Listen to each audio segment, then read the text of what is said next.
Hi friends, ఇదిగోండి mutton curry అయితే వండేసాను అనమాట. వీడియో తీయడానికి నేహాలేదు. ఇదిగోండి ఆల్మోస్ట్ అయిపోయింది. ఇది స్టవ్ కట్టేద్దామని చెప్పేసి అనమాట.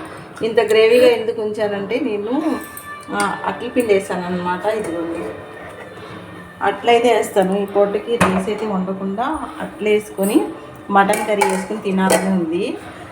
చికెన్ అయితే వండట్లేదు ఒక నెల రోజుల నుంచి. వేసవకాలం వచ్చిన కాడ నుంచి ఏంటో చికెన్ మీద అంత ఇంట్రెస్ట్ లేదు.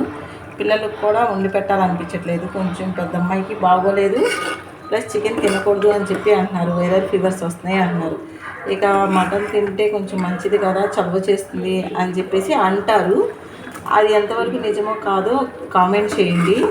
ఇప్పుడైతే ఇది కొంచెం గ్రేవీతో ఉంచేస్తున్నాను. కూర అయితే చాలా చాలా బాగుంది. మటన్ కర్రీ అంటే నాకు చాలా ఇష్టం. పిల్లలు ముక్కలు తినకపోయినా సరే గ్రేవీ వేసుకుని తింటారనమాట. అందుకని కొంచెం గ్రేవీతో ఉంచుతున్నాను. కూర నచ్చితే ఒక లైక్ చేయండి, షేర్ చేయండి, కామెంట్ చేయండి. నా ఛానల్ని సబ్స్క్రైబ్ చేసుకోండి ఫ్రెండ్స్. బాయ్.